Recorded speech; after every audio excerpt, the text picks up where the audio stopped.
Maraming salamat sa ating DSWD Secretary, please.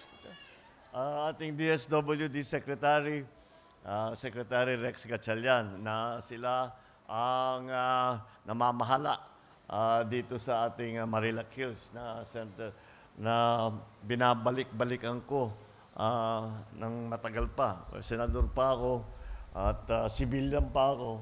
Pupunta ako rito at dahil pagpunta ko rito, lagi ako napapangiti. Nahalata ko yata.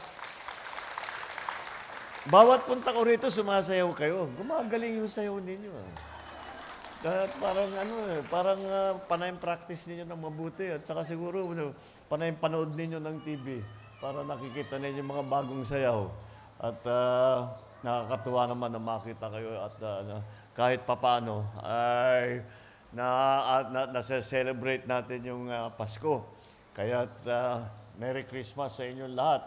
At ako'y natutuwa na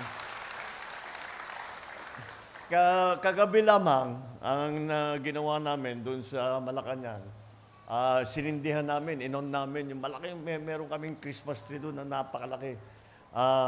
At kasi December 1 na, umpisa na talaga ng Christmas season, ay inon na namin, ang dami nagbigay kami ng premyo doon sa mga gumawa ng mga parol, pagandahan ng parol.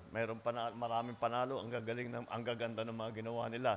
Kaya talagang simulang-simula na, sabi ko, nung nanonood ako kagabi, sabi ko, Pasko na nga.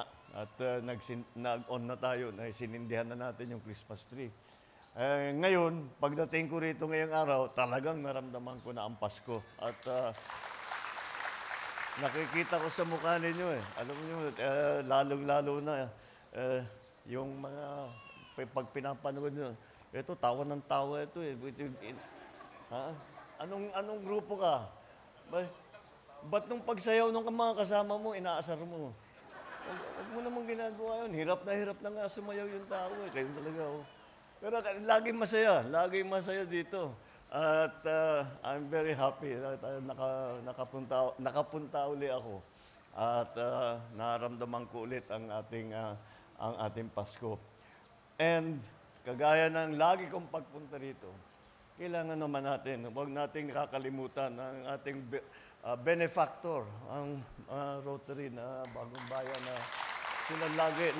Lahat po ito dala nila. Lahat po ito dala nila. At lagi naman sila napaka-supportive dito. Every time na mapunta ako dito, nandito kayo. At para tiyakin na ang ating mga kasama rito kahit papano ay nakakaramdam ng Pasko. At yun ang aking sinabi, yun ang naging mensahe ko kagabi nung pinagsalita ako pagkatapos ng programa. Ay sabi ko, sana naman, kahit na tinamaan tayo ng bagyo, kahit na nasunugan ng mga iba't ibang lugar, kahit papano, tiyakin natin, tayong lahat, kaming lahat, na lahat ng Pilipino, lalo na itong mga maliliit, itong mga bata, ay dapat ang mga bata kahit papano makaramdam ng Pasko, kahit sila ay naging biktima ng bagyo, kahit sila ay naiwan pa sa mga evacuation center, basta kami sa pamahalaan, titiyakin namin lahat ng Pilipino ay may Merry Christmas ngayong 2024. Kaya't maraming salamat sa inyong performance dahil alam ko naman, hindi biglang nangyari yan. Kahit na mali na yung music, sige pa rin ang sayaw ninyo. At alam ko naman na pinaghirapan ninyo at nag-practice kayo na mabuti, kitang-kita naman. Kagaya na sabi ko, gumagaling kayo ng gumagaling. At kayong, akala namin kami nandito para magdala ng konting regalo, para matuwa kayo. Kami naman ang pinatuwa ninyo. Kaya maraming salamat. At sa inyo lahat, simpleng-simple lang. Alam niyo naman, sa kalendaryo ng Pilipino, ang pinakamahalaga ay ang Pasko. Dahil yan ay pagkakataon natin na medyo magpahinga ng konti at makasama ang ating mga kaibigan, mga mahal sa buhay.